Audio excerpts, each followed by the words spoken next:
Uh, So I think we can all agree that that time is here. Putting that in simpler terms, the days where you put your house on the market for $50,000 more than it's ever been worth before, and it sells in 45 minutes, they're gone. Nope. That's what we're talking about now. How to get back to some semblance of not only normal, but what's ahead. So these sort of markets always present some really awesome opportunities, but also risks. So it's very good to educate yourself. Like Mark just said, he just got out of a mastermind. You all are here learning tonight. It's a very comprehensive topic. So no matter where you're getting your information, you're not getting all of it. Not here, not in Mark's mastermind. So keep learning, keep seeking out this topic and keep seeking out expertise on it. And you really want to position yourself to gather all the information possible for what's coming ahead. Of course, rising interest rates put a damper on sales volume, which is part of what we're seeing. And then we have that combined with inflation, which leads to higher costs in, building material, energy, utilities, higher house prices. But do not despair, because these things are also countered by rising rents. So sorry, I didn't mean to do that. That will, help offset higher costs and recoup expenses, and also increase property values, because we are still seeing a lack of supply, especially in North Carolina is one of the states where there still is a lack of supply. So, we at least are still having demand. It's just not crazy demand, 45 minutes times.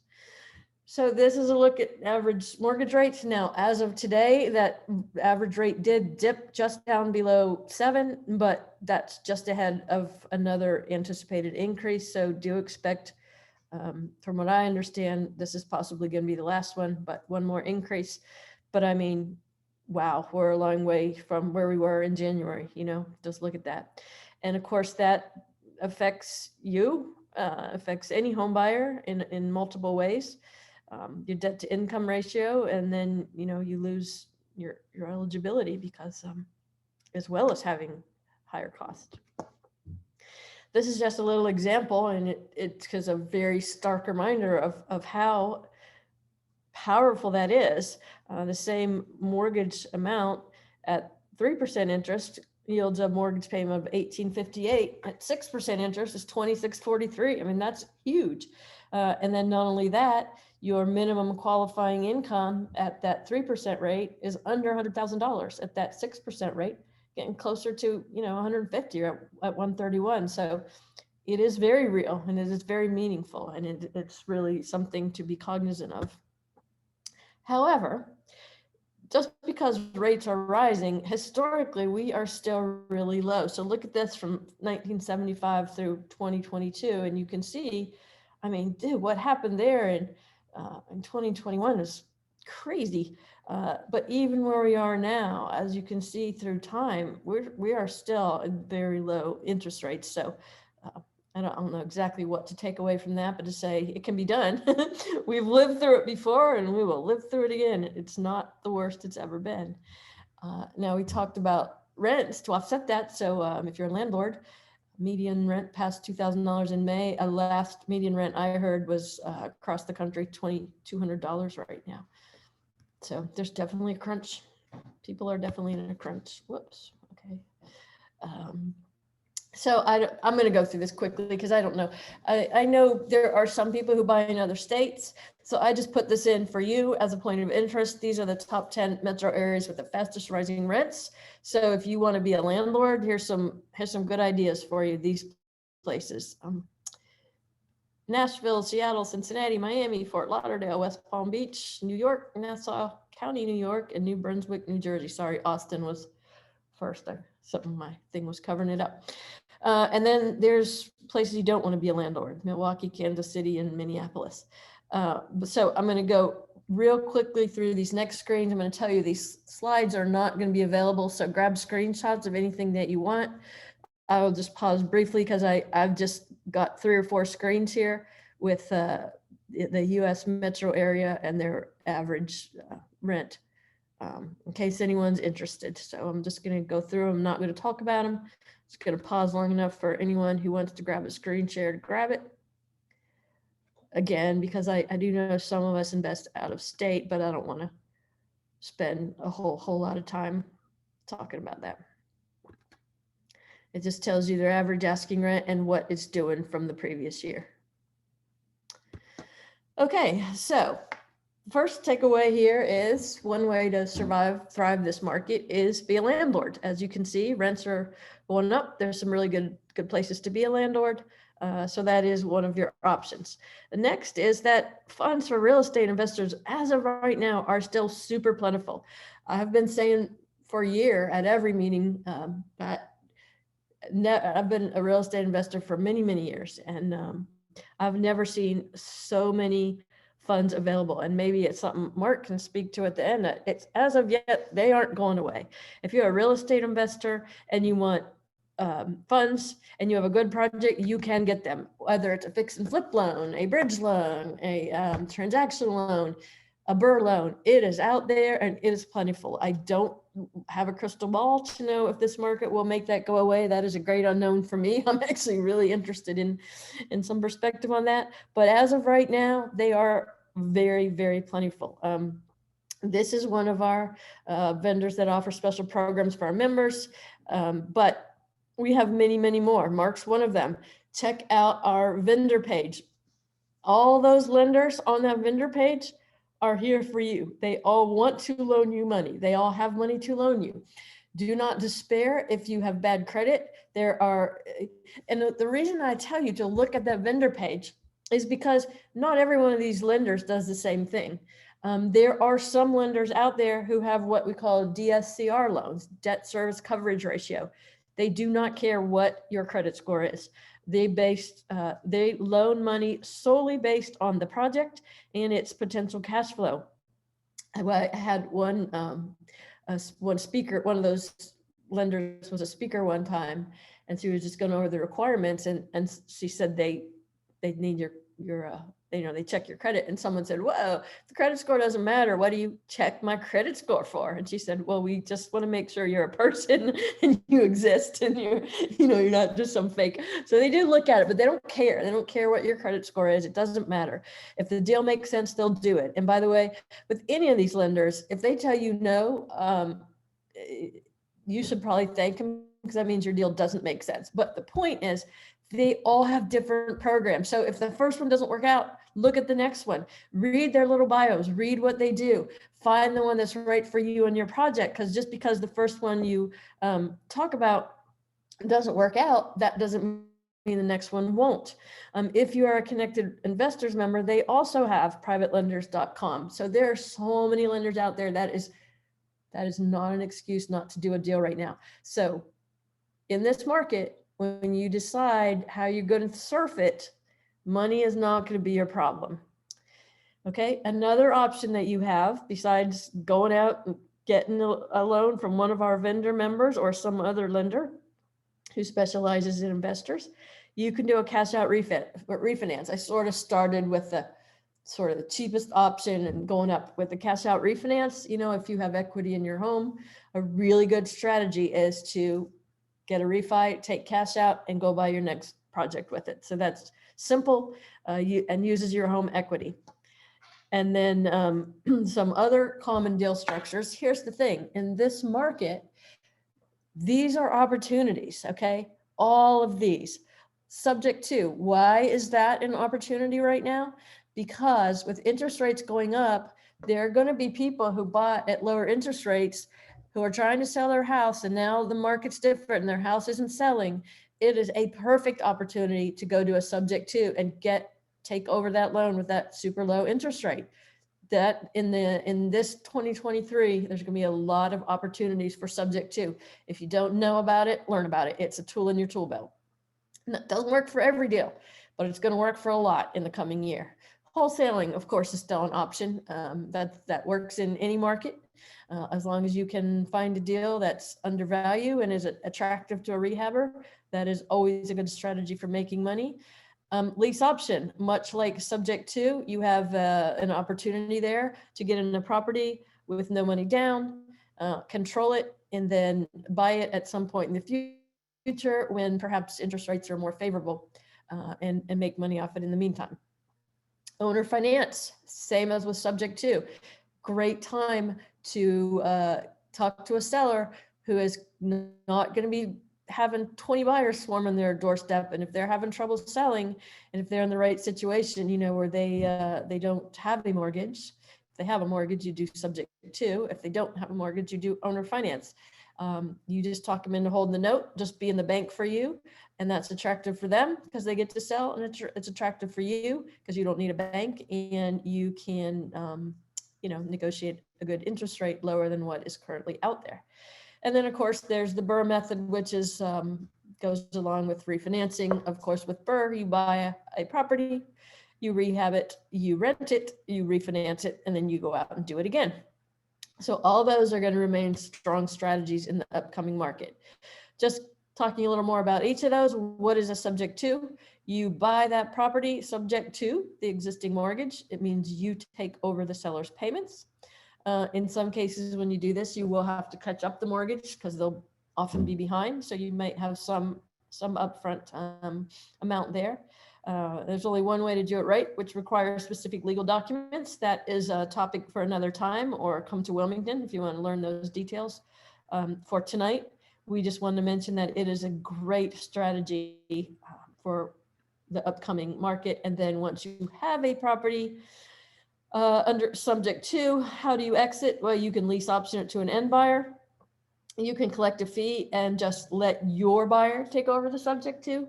You can stay in the deal and find an end buyer to take over the subject to and making additional payments to you. This is sort of what I specialized in when I practiced law, which I am now retired from. Quicker is always better.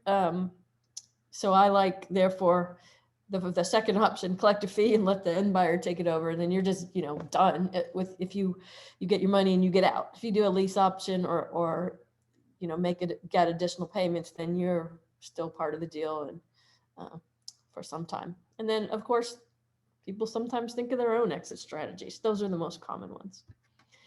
Then that brings us to lease option. It's similar, except you are leasing the property. You have an option to purchase for a specified time. You pay an option fee, which is non-refundable if you do not buy, but if you do buy, it is applied to your purchase price. It's just a regular old lease. We add some specific language to it, most particularly that any violation of the lease nullifies the lease, the option, because sometimes courts didn't like to grant evictions if you had a lease option. So that's one way we try to get around that. And then the legislature also passed a specific law to try to get around that. But you are required to do a few things. You have to have some specific language in your option. You have to record your option or a memorandum of your option. You have to get a right of rescission. And then you do have to remember that anytime the seller stays on title, anything that happens to that seller attaches to the property. So again, there's a lot more details in doing a lease option. Our job here tonight is just talk about ways to thrive in the upcoming market, and that is certainly one of them. Again, you should seek more information and details if you want to do these. And then exit strategies, you find a buyer, you can sell your option, you can refinance and decide to keep it. We don't recommend sandwich lease options anymore, which used to be a big thing. The laws in North Carolina make those more difficult now. Sandwich lease option is when you lease option it from a seller and then you lease option it to a buyer. It's better ways to get out of that right now without doing that. And then we talked about wholesaling. These are the basics. You find a great deal, you get it under contract, you find a buyer, you assign the contract to your buyer or do a double close. That depends on the deal. And then as a wholesaler, you keep the difference. Contracts are assignable unless they say otherwise, but in a wholesale deal, we always do add that language that says and or assigns. The key here is that your contract must be low enough that it allows room for everyone to make a good deal, because as a wholesaler, your end buyer target is not a retail buyer. You do not want to go out and sell this wholesale deal to Joe homeowner. Your target buyer is me, Leslie, Karen, anyone else on this call who is a rehabber, who prefers not to go out and find their own deals, but would much rather gladly pay a wholesaler a fee. And so you have to understand how to know your market. You have to know what the after repaired value is. You have to know, within a pretty good ballpark, what your repair costs are going to be, because only then do you know how much to offer your seller and how much to sell for your buyer, because you have to get a price from your seller that allows you to make some money and allows your end buyer rehabber to be able to put the required money in for repairs and sell it for a profit. So you have to know all those things. That's why we run so many workshops on estimating repairs and how to figure ARV. We're not just, blowing smoke there. No matter, obviously, if you're a wholesaler, you have to know those things. A rehabber. If you're a wholesaler, you have to know those things. You have to know those things no matter what you want to do in investing. So ARV and estimating repairs are crucial skills for real estate investors. In wholesale deals, we do put a contract provision in there that gives you sort of a right to inspect for a certain period of time. And we say if it's deemed unsuitable for any purpose, you get out of the contract and get your earnest money back. And that is sort of a tricky little way of allowing you to have that time to find a seller. Earnest money is important because without it, you don't have any consideration for your contract. Exit strategies here are to assign your contract. And that's certainly the easiest. You you get your fee, and then let's say you have it under contract for 150,000. You have found a buyer for 170,000. They pay you 20,000, and they just take over your contract and close with your seller. Sometimes you do a double close, and sometimes there are reasons for that. Sometimes it can have to do with your end buyer. Sometimes you just don't want anyone knowing what you're making. But in that case, you have to get funds to actually close. And then on the same day, you close with your buyer, and then you just pay off your note and go on from there. And there are, by the way, transactional lenders out there who exist only to do those loans. They charge 1%. Okay, and then we mentioned BRRRR. Gosh, what's going on with my thing here? Get a loan from a hard money lender or any fix and flip lender. Doesn't have to be a hard money lender. It can be institutional, can be private. Fix up the property, and then you rent it out, and then you refinance it, and then you go do it again. Of course, the key there is your refinance. So you take back, all the money that you've put in, and all the money that you've borrowed is paid back, and you have money in your pocket and go out and find your next deal. Okay, so all of those ways are going to be very important in the upcoming market. All of those things are going to be very important for you to learn because these are where you're going to find a lot of deals. And having a passing knowledge of them is great, and maybe it's enough. Maybe what you need to learn most particularly is that these exist, and understand the nuts and bolts basic. If you find a deal, you have to know enough to say, oh, this would be a good wholesale deal. This would be a good subject to deal. And then if you don't understand all the details, that's fine. Then you recognize the deal, you get it under contract, and you go find someone who will help you know how to do it. Any one of us board members can help you. Your attorney can help you. The expertise is out there. But you do have to have a working knowledge of these methods. And then there's just some other options for you to thrive in this market. Equity partnerships. This is all really good for new investors. Find a deal, don't know what to do with it. Go find someone to JV with you and just split it with them. And you both make out and you learn. Self-directed IRAs, use your money certainly in yours, but also other people's. If you know people who have money in self-directed IRAs, with the crazy stuff going on with the stock market right now, they should be, if they're not, they should be looking for a better place to put their money, and you can offer it to them. They can make the loan and their IRA gets paid back. It can be the JV partner, it can be a lender. There are many creative options there that you have. We already mentioned a home equity loan. Trade something other than cash. This is not my forte. If you also Bill Cook recently, it's kind of his forte. But it is a way to do things. You know, I've known people who've traded boats and cars, and I knew someone who traded a tractor for a piece of property. So be creative, I think is the message here. Or you could split equity with the owner down the road. You know, let's say you're not figuring in a way to make any of these deals work, but you have an owner who wants to sell. He doesn't want to hold financing, or he can't. He doesn't want to subject to. You could ask him to wait until you fix it up and sell it, and then split it with him. I recently actually did this in Durham 6 or 8 months ago, and I got the property under contract. The seller allowed me to go in there. It needed virtually no work. Allowed me 2 months to go in there and fix it up before I over owned it. And by the time it sold, I was done and made a very hefty profit. That is not really the way I'd mostly recommend for doing it. In that case, I knew the seller. Really, to do this, you want to protect yourself and you want to go on title. What that means is you don't want to go ahead and fix up somebody else's house for 2 reasons. One, you don't know that seller and they could take your work and totally screw you. And 2, then if you put that money in and it doesn't sell, you're stuck. In my case, I knew the seller, and I knew with this particular property and the way the market was at the time, it was going to sell in 5 minutes and I was going to make $200,000. And that's exactly what happened. But don't do as I say, not as I do. Don't do that. If you're going to do a split equity, it's a great technique, but you got to secure yourself some way. And there are multiple ways to do that. You can have the seller put you on title. So you can, become a 50-50 owner. It's very simple. They just add you to the deed, record a new deed. They might not want to do that, in which case you could put a mortgage on the property for the value of the work that you're doing. And I've had clients do both of those very successfully, but definitely do one or the other. Don't do what I did.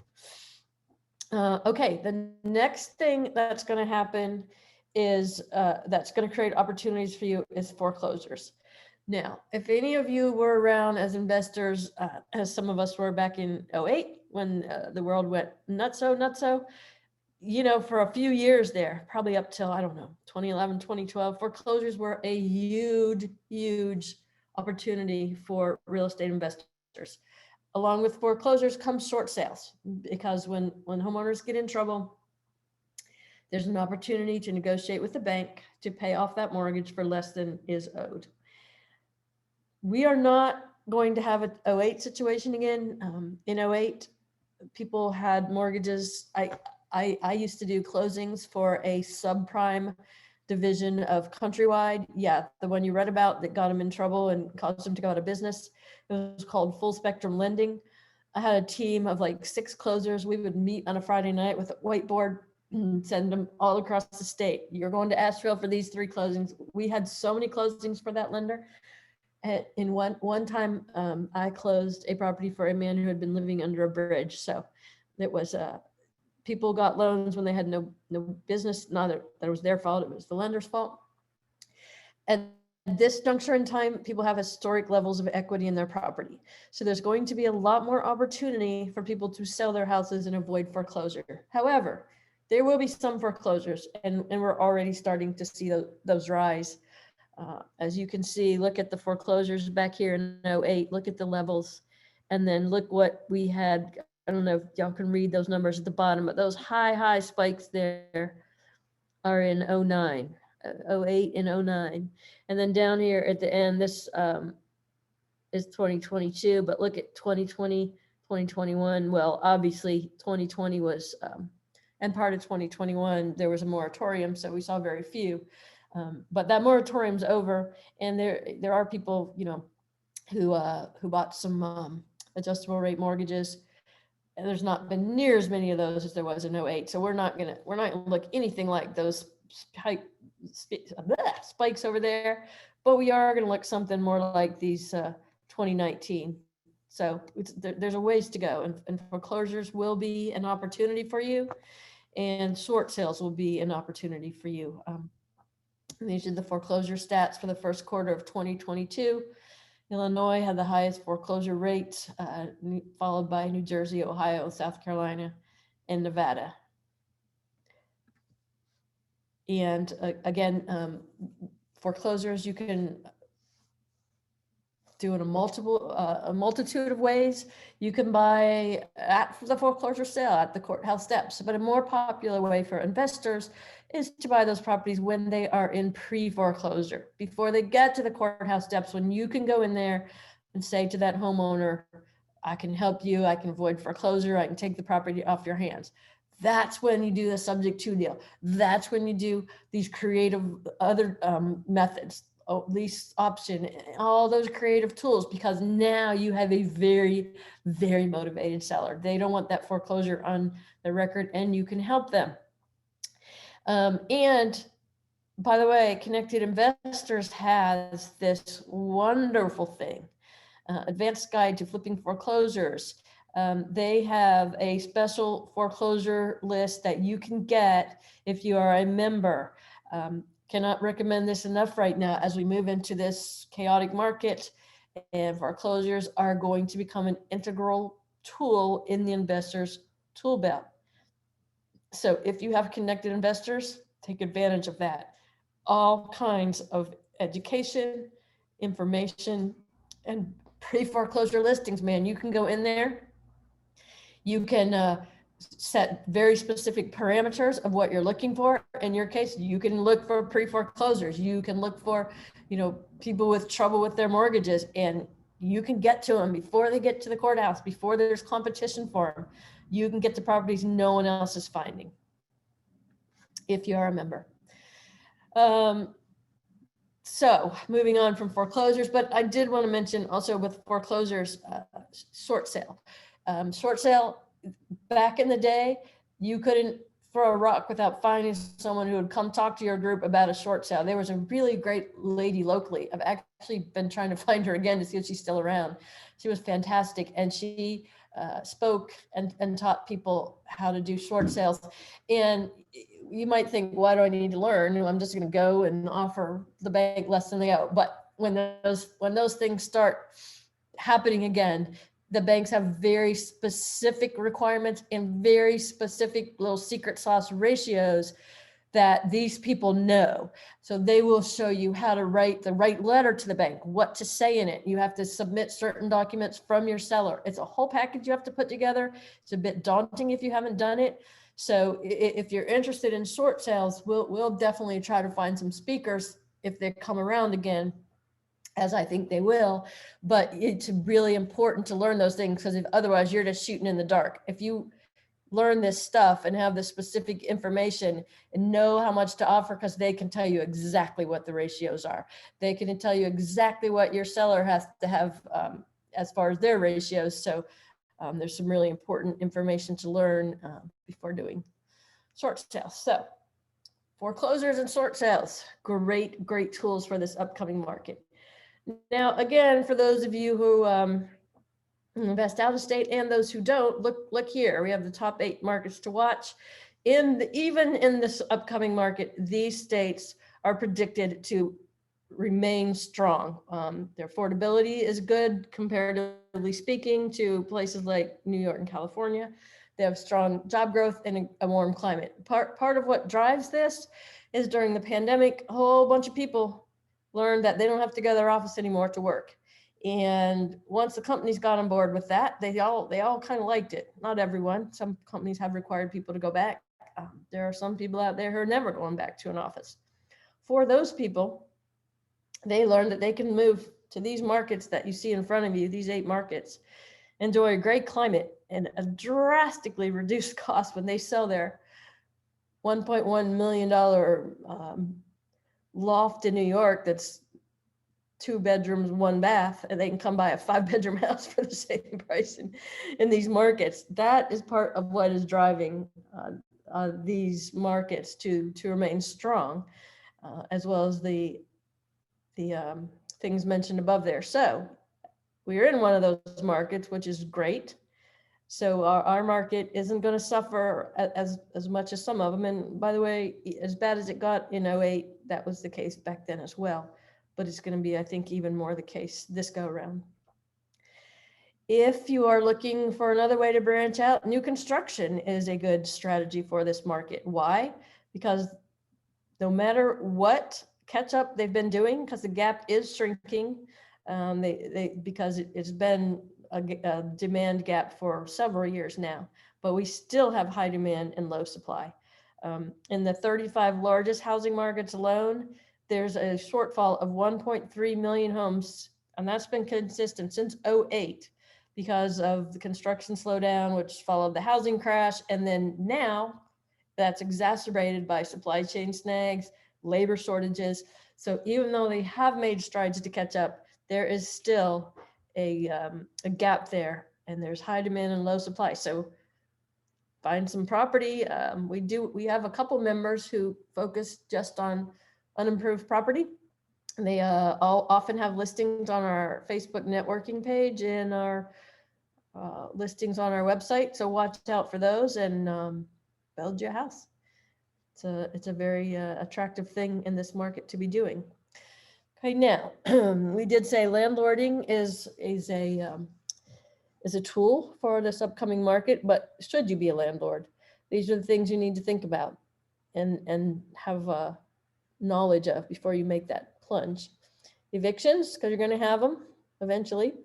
You need to have a tenant screening process in place, check their credit, have an application, reevaluate your rents. If you are already a landlord, definitely reevaluate your rents. I will bet you that if you haven't raised your rents in the last year, your properties are rented under value. Now, obviously, if you have a lease, you can't go raise it until the lease term is up. Most definitely raise your rents. Look around for what's the median rental income in your town, and you can find those statistics easily enough by just Googling them or contacting your local economic development office. They have all kinds of stuff like that. And make sure your rents are in line, because I guarantee you all your other costs are going up. Your cost to repairs are going up. So you need to raise those rents accordingly. Have an emergency fund, because things do happen and you don't want to be living month to month on a rental, because if something goes wrong, you need to repair for your tenant. You don't want to be stuck without having the resources to do so. Plan your updates and repairs now. Put a calendar on that for the year and maybe get a start on them so that before costs go up even more, you're getting some of that stuff taken care of. And diversify your portfolio. And by that, I mean, think about short-term rentals. It's a thing. It's a good thing. Short-term rentals, I found those interesting. Previously, the top thing that people look for in an Airbnb, and I'm using that as a catch-all term for a short-term rental. There's also Vrbo. There's also mid-term rentals, which is your traveling nurses or furnished finder sites. But everybody wanted to go to cities. Now, the very #1 destination you can see there is small towns, mountains, lakes. People are getting back to nature. But what's even more important in this, what's about to happen, now this is now, but this is going to change even more. I don't think this graph in particular is going to change, but what's going to happen during a market like we're encountering is people are still going to go on vacation. You know, not everybody's going to go broke, and not everybody's going to not have money. But what you're going to see a lot of is people going less to, you know, the places like Disney World, where you $1,000 a day just to have your tickets and then you have food and lodging is super expensive. And so when they go on vacation, they're going to go more modest destinations like the beach, like the mountains, and they're going to find those short-term rentals that aren't quite as expensive as in those big city or big fancy market destinations.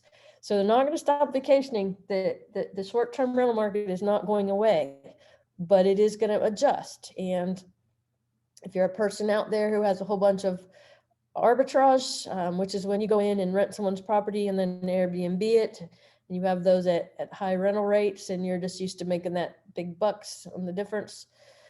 If you have a lot of those, you need to be careful.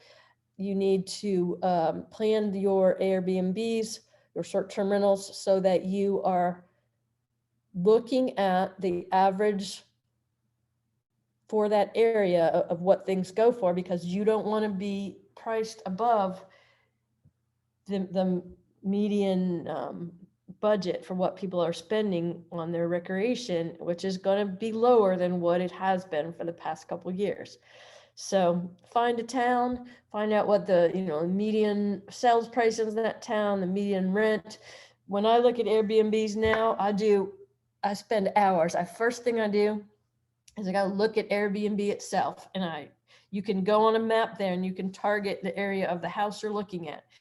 And I take however many hours it takes, and I click on every single house that is within my map area on the screen.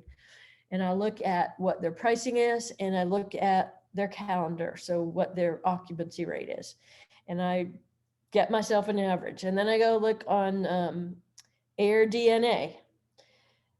Used to be a free tool there where you could just type in your address and it'll tell you what to expect. I think that tool still exists on that website. They have gone to a paid model now, but if you poke around, you can still find that one piece of information for free. It's just not as obvious as it used to be. And so get the DNA, AirDNA. What do they say? What do they say the occupancy and how much this is going to rent for? And then go on Rabbu, R-A-B-B-U-U or R-A-B-B-U, one or the other. R-A-B-B-U, R-A-B-U-U. Yeah, okay. U-U? It's UU.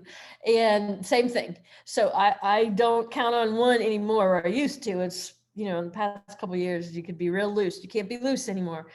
Be very specific. Take every piece of information you can get. And now you will see this in this area where I'm looking, this is what my price point needs to be. This is where it's going to rent. If I go too high, their occupancy is at 30%. I don't want that. You can get all that information. It just takes work and time. And you need to do it now. And this market, you need to not do like I used to do. I just go, oh, look at this market. I got a few figures from one of those sources and I knew I was going to be good. It's not going to be that way anymore. Take your time, be very careful, and get all of the data to help you make those decisions as to what price point you want to be.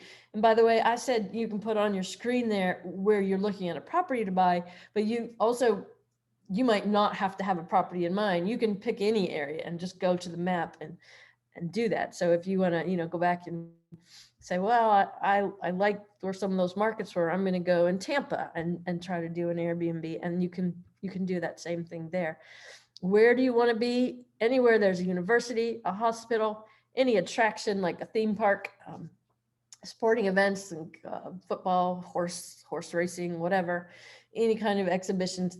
The market is going to be huge around any of these places for short-term rentals. So you need to look at your location, your seasonal demand, because sometimes that's part of your planning purposes. Some of these destinations, obviously if you're at a beach, you have to be able to look at that and say, I'm going to average this much during these months, and then it's going to fall off during these months, and you have to plan for that. You have to plan to get through your leaner months. And not everywhere has a seasonal demand.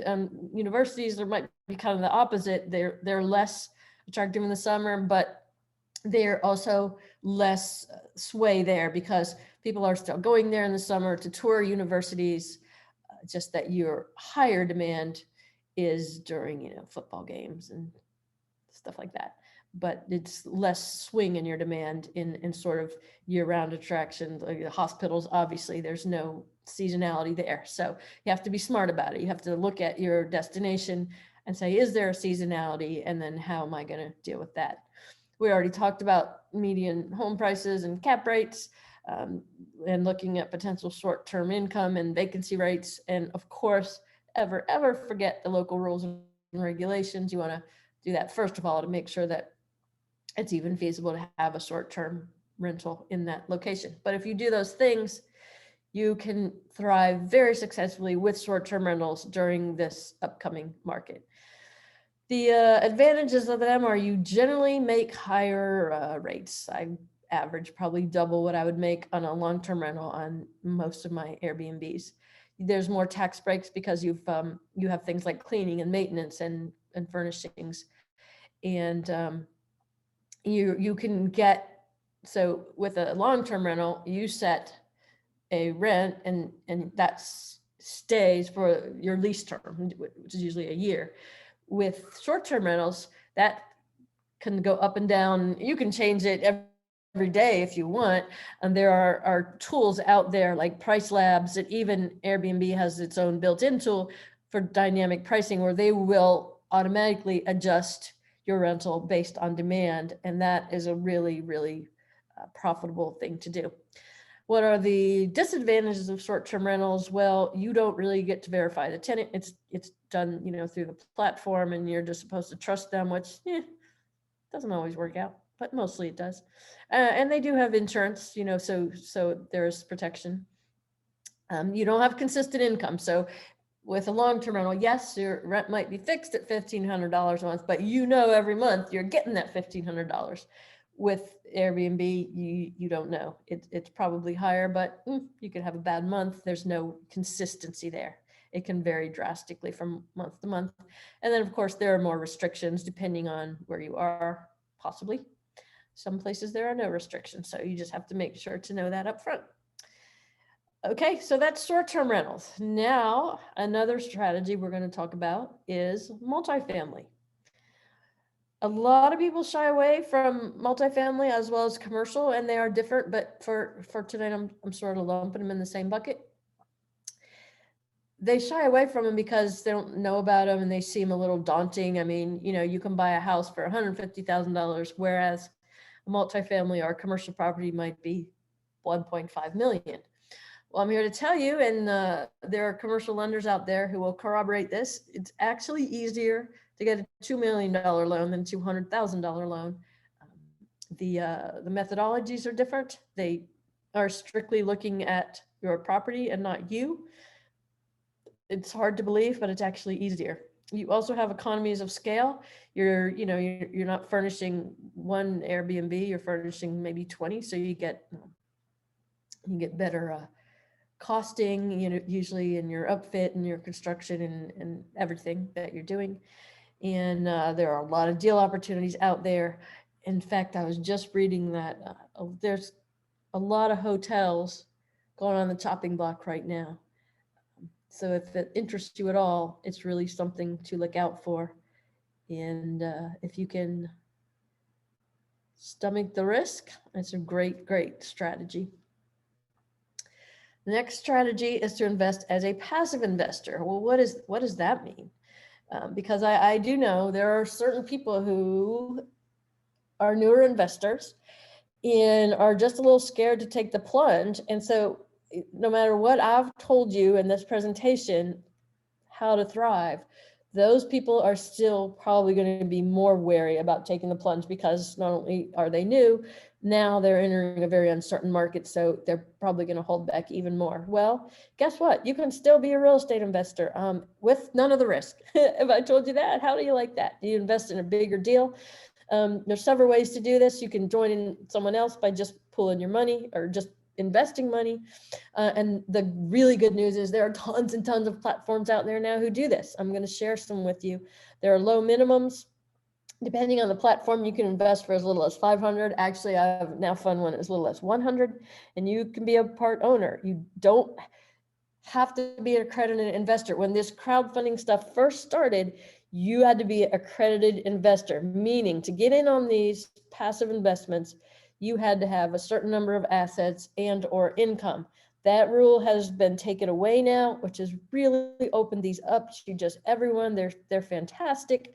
And you can really be a real estate investor with really very, very little risk. And so, and even, me, I'm a rehabber. I have short-term rentals. I have long-term rentals. The only thing I don't really do is wholesale, but I've invested in some of these. It's a way to diversify. And I like being out there and I like the risk and I like getting my hands dirty, but I still do these, just as an addition to my portfolio.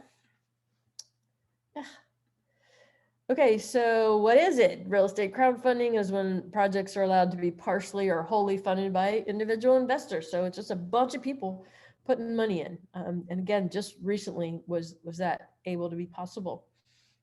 It was made possible first in 2012 by the Jobs Act, paved the way for it. But that had a bunch of rules, and then now those rules have been lifted. So millions of people can do this, and it's a great strategy. The way it works is you actually become a limited partner in the investment. And this is, done a little differently depending on the platform. You really need to look at the project before deciding. Some of these platforms will have, actually you can go in and look at the property and pick one and pick how much you want to invest. But also they're all different. Some are debt-based, meaning that you are acting as a lender. So you will get paid with payments that way. Some are actually not debt-based, that equity-based, but I wrote that wrong. Some are debt-based, some are equity-based. That last line should say equity-based. You're actually investing, you're becoming, an equity. Okay, no, it's not. Sorry, it's right. I just got ahead of myself. So if they're debt-based, you're acting as a part of a lender. You're investing in a note and you're going to get paid for that. If they're equity-based, you're investing and you are a partial owner of the property. So on the first way, you get payback as on a note, and the second way, you get cash flow. For example, it'll be rented. So some of these are rehabs that are sold, and then you get paid back, and some of them are buy and hold and they rent them out. So that's why, again, you need to decide, which method you want to invest in, and really, really look at the platforms because they're all kind of different. Again, many have a $500 minimum, as you'll see in a minute. I've found one now that's even less than that, so very low barrier. And some of them also charge percentage fees. So you do need to really, really look into them and be aware of what's going on so you don't get an unpleasant surprise. How do you make money? Like any type of investment, do your research. Some of them are higher investments, like $5,000, but you need to know how much you want to invest and choose your platform based on that. And then you, just like any type of investment, you are making money in more than one way because your property that you're part owner of it is appreciating, so you're gaining appreciation. You may have income from the asset if it's a rental. And again, every investment varies. So some guarantee minimum, some don't. You really, really need to read the fine print. Again, our job here tonight is not to belabor the point on any one of these strategies, but just to offer these strategies to you as a way to thrive during this upcoming market. So now I'm just going to go through a bunch of slides.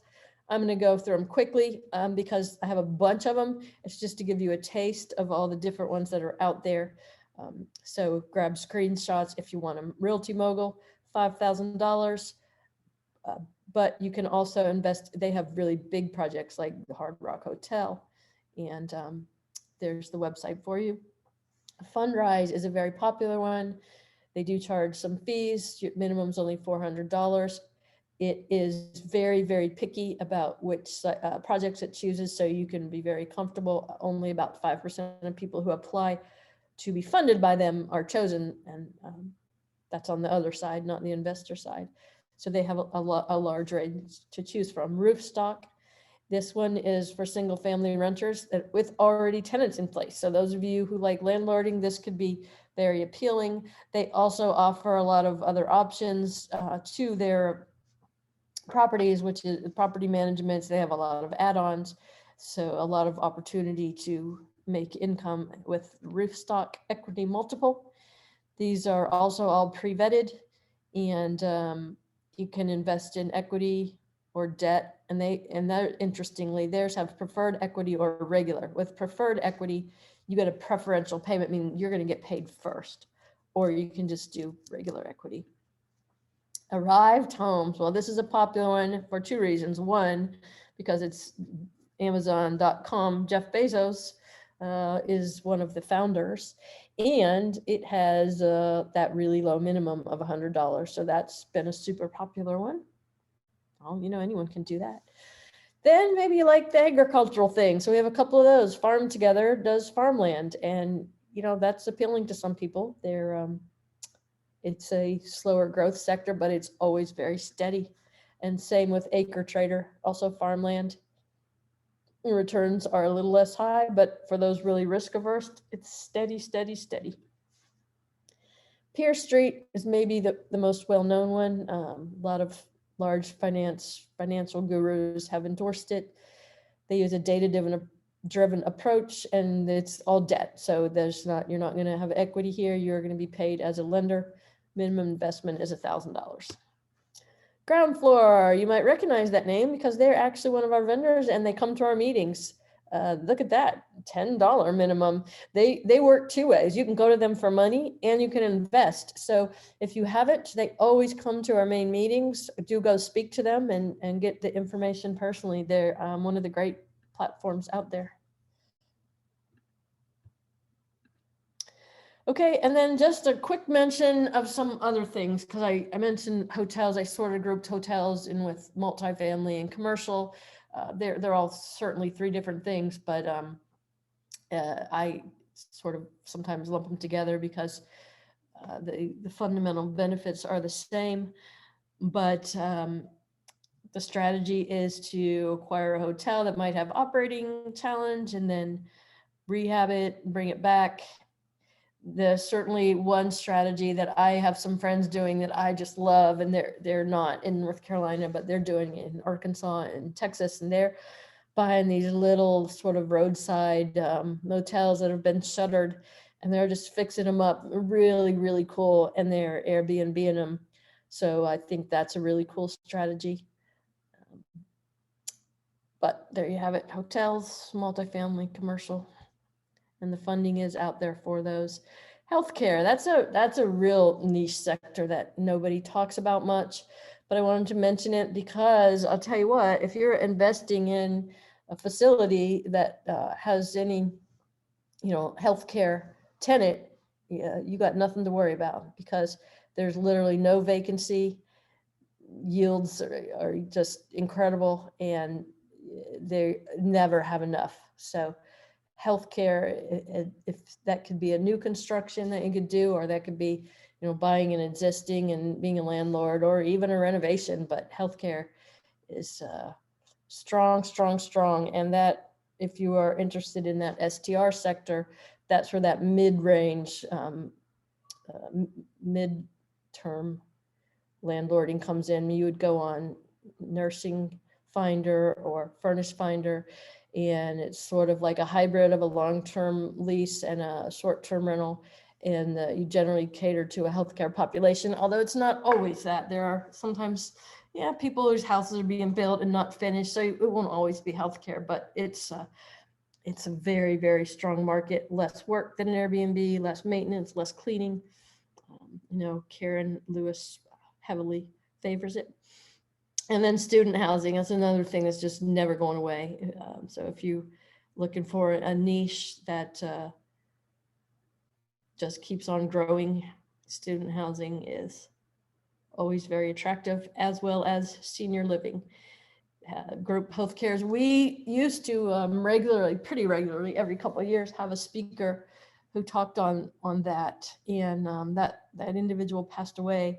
So we'll look for another one, because there really is a method for doing it. And I know locally, a lot of people who have attended those meetings got into it and have done very well. Population is aging, ain't no way around that. So senior living is not going anywhere, and supplies are low right now. So a little recap, how are you going to flourish in 2022, 2023? We're almost at the end of 2022. First of all, don't be scared. Lean into the chaos. Embrace it. Learn how to deal with it. Don't run away from it. Understand the risks. Plan for the future. Buy and hold in the right markets. What does that mean? Well, don't buy and hold and be a landlord and when your rent is $3,000. If you've researched the average median rent in that market and it's $1,500, be smart. Do your research. That is ever more important in this upcoming market. Buy and holds are going to be huge because there are going to be more and more people looking for rentals. But by all means, do not price yourself out of the market. Buy at the right price point. You will not go wrong. Same thing for fix and flip. Find out what is the average medium sales price in your area. Don't go buy a fix and flip and think you're going to list it at 700,000 if the average median price in that market is 500,000. And by the way, that average median price might be slipping a little depending on where you are. Don't think it's going to slip in Raleigh, but you know, in some of the outlying areas, it just might. I don't know. I try to pretend like a crystal ball I have, but I don't really. So I can tell you what the things to make sure you are safe, but you have to do the research. I don't know what's going to happen with those price points, but I do know you will thrive as long as you are at the right price point. And I do know in this upcoming market, those price points might be changing. I do know you need to figure that out and research and know it before you take that risk, and then you won't go wrong. Line up your funding. I've given you a lot of great ways to do that. Come to NC RIA meetings, go on our website, look at the vendor page, get in touch with any of those vendors, get your funding lined up. Have a great platform, like Connected Investors, to find your deals. Those platforms will also help you discover new trends. You can also virtually network with other investors across the whole country. Connected Investors has a whole social platform, so you can get the bead on what someone's doing. If you're looking at a different market that's new to you, you can talk to people who are there who will tell you what's going on there. You'll find opportunities you may have never, ever be able to find elsewhere. Network, man, that's so important. Come to meetings. It's great to be here on Zoom, and we love to have you, but the networking's a little limited. Come to at least some live meetings, get FaceTime with these vendors, with these lenders, with these board members, other people who can help you network, and you would be amazed at how helpful that will be to you. Keep getting education, especially now. All these tools that we talked about, if one or more is attractive to you, educate yourself, learn more about it, learn the ins and outs. Consider these things you might not have considered before. Be a landlord, do an Airbnb, do a multifamily, do a hotel, do a senior living, do a student living. There's a lot of things out there that will enable you to thrive in this upcoming market. Diversify with some of these passive investments or other options. Network at RIA. Heck yeah, join NC RIA if you're not a member. Join Connected Investors. Have all these tools at your disposal. So you need them. What tools do you have in your toolbox? Which one will you use? You need to have, like I say, at least a passing conversational knowledge of them so that you can decide when presented with an opportunity, what's the best way to go. If you don't understand the things, you're not going to be able to do the things. So get yourself educated, get your tools lined up, go forward into this market and prosper. I know you will, and that's all I have for you, unless anyone has any questions. Two questions. All righty. With a double closing, can you still sign a contract, or do you need an offer to purchase contract from the end buyer? Correct. Good question. With a double close, you cannot assign there two different things. Assigning a contract means you get paid a fee, and then it says in that assignment, I'm assigning you this contract. It is now yours. You get all the benefits and all the obligations of this contract. So whoever you assign it to will go close with your original seller. With a double close, you are literally closing twice. You have to close, and then you have a second closing. You are not assigning the contract. They're distinctly different. Will group homes fall under short-term rentals? No, group homes are not short-term rentals. They are regulated differently, and it is a very specific market niche of which you need to learn about. And I'm quite honestly, I'm not the person to teach you about them. I've never taken a group home course. I don't know anything about them as far as the details, except to know that people who are doing them are doing very well. So I'm not your best person to answer questions about them, but like I say, I will look for a speaker to bring us so if you're interested, just watch the calendar and we'll definitely get you information on that.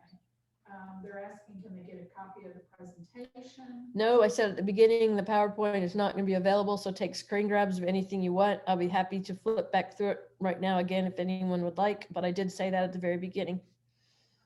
what is the best site to use to find out average rental rates for an area? Great question. I don't know. I don't know the answer to that question, but when I do it, I just Google, and I have a really good relationship with the Economic Development Commission in my county, and so should you. You should get to know those people. They have every bit of that information that you need. I, in the past, have just Googled, so and I'm sorry I didn't take note of the site, so I'll do that next time I'll do this presentation. Yeah, Google finds me the answer to just about everything. That, and then I go down to my local EDC, and they are more than happy to provide you with all that information. I'm just gonna go backwards right now through the whole thing. Y'all, right after the last question, I'll go backwards really quickly through the whole thing. So be ready. I'm gonna do it once and once only, and grab what you want.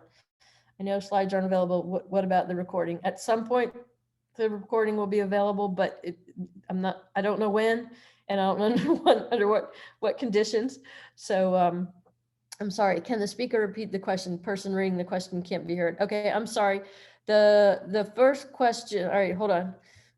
The questions are all in the chat. So the first question is, with a double closing, could you still assign the contract, or do you need an offer to purchase? The answer was you need an offer to purchase.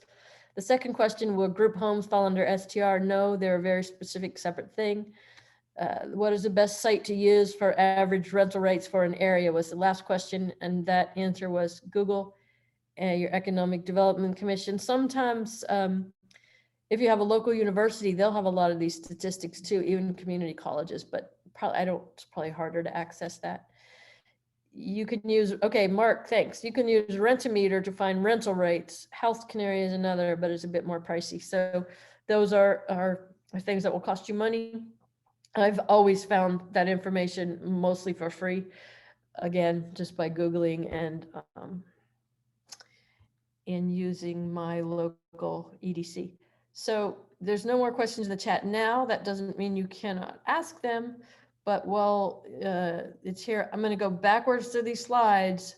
Be ready, y'all. I'm doing this only once because, and then we're going to quit. We're going to be done. You don't need that. I don't know if anyone cares about that one. This one's on healthcare, student housing, senior living. You know, I'm not going to talk. I talked through this once. Y'all can I'll just grab them if you want. If any more questions come in, Karen will tell me, and then we'll talk. Otherwise, I'm going to silently go through these.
Kathy, is there any way, this is Daryl, how you doing? Hey, good, Daryl, how are you? Good, thanks. Is there any way to protect ourselves from a judgment or any kind of federal lien on a lease option from a homeowner? Yeah, that's a great question. It's for that Can we reason. do a trust? Sorry, what did you say? Can we put it in a trust or set up an LLC? Mm-hmm.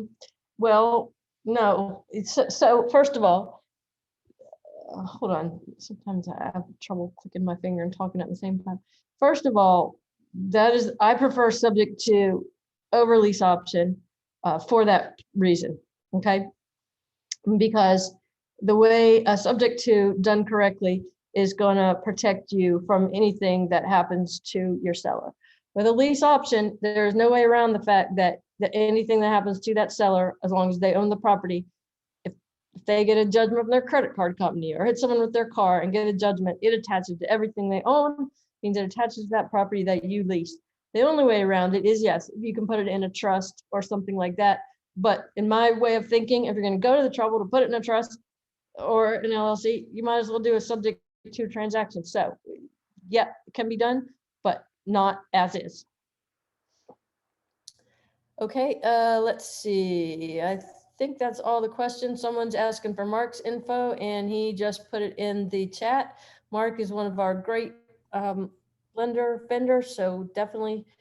And look, he comes to the meetings sometimes, y'all, so I cannot tell you enough how important it is to get there and get FaceTime with these guys, okay? All right, that looks like a wrap. If anyone has any other questions, put it in now. Otherwise, we're gonna call it. Good, great. Thank you all for being here. I hope it was helpful and I hope you all have a great evening. Thank you. Have a great evening. Bye.